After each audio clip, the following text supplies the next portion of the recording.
अस्सलामुअलैकुम वरहमतुल्लाहि वबरकातुहू। दोस्तों कैसे हैं आप लोग। उम्मीद करते हैं कि आप तमाम लोग ठीक ठाक होंगे, खैरियत से होंगे। आज की वीडियो में हम कुवैत की कुछ बड़ी खबर जो आ रही है आप लोगों के साथ शेयर करने वाले हैं। पहली अपडेट ये है कि जो लोग अपने कफील या अपनी कंपनी से अलग काम करते हुए पकड़े जा रहे हैं उन तमाम लोगों को कुवैत से डिपोर्ट कर दिया जाएगा। जी हाँ दोस्तों, जो लोग कुवैत के अंदर काम करते हैं और वो अपने कफील या अपनी कंपनी से अलग काम करते हैं, मिसाल के तौर पर बहुत सारे लोग ऐसे होते हैं जो कि खादिम की वीज़े पर कुवैत आते हैं और अपने कफील के साथ इत्तेफाक करके और वो बाहर काम करने लगते हैं। तो ऐसे में अगर जो बंदा बाहर काम करते हुए पकड़ा जाएगा उन तमाम लोगों को कुवैत से डिपोर्ट कर दिया जाएगा, उनके देश वापस भेज दिया जाएगा। तो चलिए आप तमाम लोग कोशिश करके अपने कफील या कंपनी के साथ ही काम करें, बाहर बिल्कुल भी काम ना करें, क्योंकि अभी चेकिंग जो है वो काफ़ी ज़्यादा चल रही है।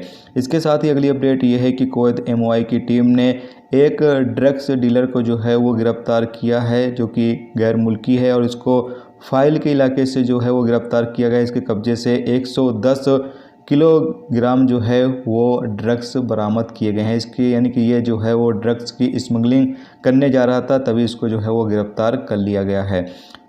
इसके साथ ही अगली अपडेट ये है कि कुवैत के अंदर जो MOI की तरफ से एक प्लान तैयार किया जा रहा है अजनबियों का ड्राइविंग लाइसेंस कैंसिल करने के हवाले से। इसी के बारे में एक कुवैती सिटीजन ने जो है वो सवाल उठाए हैं, सवाल खड़े किए हैं कि अगर आपका कोई बच्चा है जो कि बाहर देशों में रहता है, चाहे वो पढ़ाई कर रहा हो या कुछ और काम के सिलसिले में वो विदेश में है, तो अगर उसके साथ ऐसा किया जाता है तो क्या आपको अच्छा लगेगा। यानी कि जो कुवैती सिटीजन है उसने ये सवाल किया है कि जो आप अजनबियों के साथ करने जा रहे हो, उनका ड्राइविंग लाइसेंस कैंसिल करने जा रहे हो, ये बिल्कुल गलत है। अगर आपके बच्चों के साथ विदेशों में ऐसा हो तो आपको अच्छा नहीं लगेगा। इसी तरीके से जो गैर मुल्की कुवैत के अंदर हैं, अगर उनका ड्राइविंग लाइसेंस वगैरह कैंसिल किया जाता है तो उनको भी अच्छा नहीं लगेगा।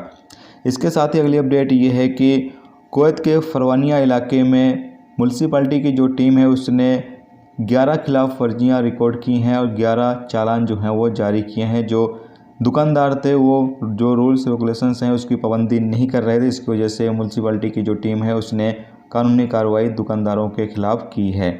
तो आज की वीडियो दोस्तों इतना ही। उम्मीद करता हूँ ये वीडियो आपको पसंद आई होगी। पसंद आई वीडियो को लाइक और शेयर जरूर कर दें। चैनल पर नए हो चैनल को सब्सक्राइब कर लें, क्योंकि यहाँ पर आपको कुवैत के हवाले से जो भी ताज़ा तरीन अपडेट, ताज़ा तरीन जानकारी होगी वो देखने को मिलती रहेगी। वीडियो देखने का बहुत बहुत शुक्रिया। अल्लाह हाफ़िज़।